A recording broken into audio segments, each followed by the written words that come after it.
Hi mga kasisi, magandang araw. So, first time kong gawin yung types of biko na to. Easy lang siya. Niluto ko lang yung dikit sa dalawang basong tubig through rice cooker. And then, nung naluto na siya, nagpakulo naman ako ng gata na 400 ml sa kawali. And then, 3/4 cup of sugar. I-mix ko lang yan hanggang ma-dissolve yung coconut milk. And then, isalin na natin sa llanera o sa bilao.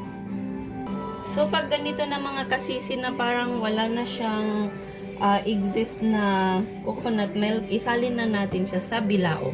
And gagawa naman tayo ng caramelized na cream, coconut cream with sugar para sa toppings.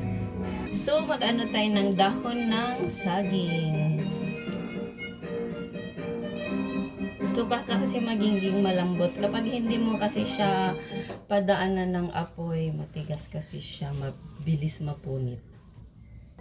So, ayan na nga mga kasisi, na-flatten ko na dito sa bilao yung ating biko. So, maglalatik na naman ako ng pang-toppings niya sa ibabaw. Simple lang to, nakita ko siya kagabi through Facebook. And then, pagbukas ko ng refrigerator, may dikit ako na pang 2 cup lang.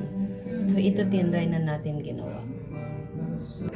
So, sa latik na gagawin natin mga kasisi, may 15 ounce ako ng coconut cream. Since wala tayong coconut cream, so coconut milk ang ginamit ko. Naglagay lang ako ng 2 tablespoons of cornstarch and then 1 cup of brown sugar.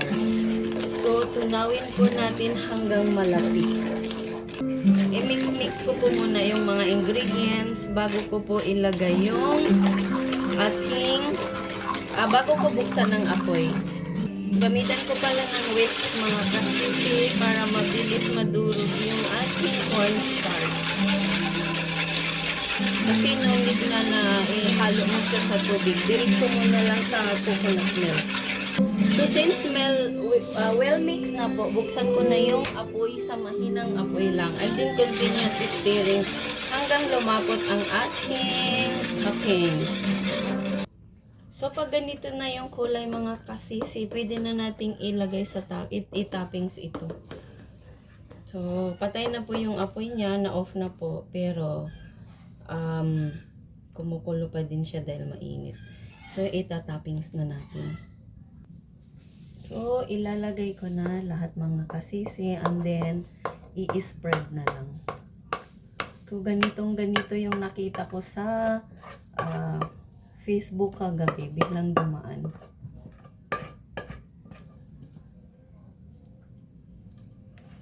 Hindi kasi maskobado sugar yung gamit ko yung brown sugar lang light. Kaya hindi siya dark na dark. So, and then, i-spread lang natin. So, na-spread na po natin mga kasisi through sa ating biko yung latik niya. Latik o yung toppings niya. So, excited akong tikman. So, i-fair lang natin. I-flatten pa natin para mag-fair. So, kung masarap ito, pwede na siya. I'm not sure. So, this is it. So, okay na. So, ito na yung gawa natin na biko mga kasisi. Simpleng-simple lang. So, parang may kulang. Mag-e-experiment kaya ako. Lagyan ko ng cheese sa ibabaw. So, may cheese na ako mga kasisi. Lagyan natin ng cheese. Pang dekorasyon lang.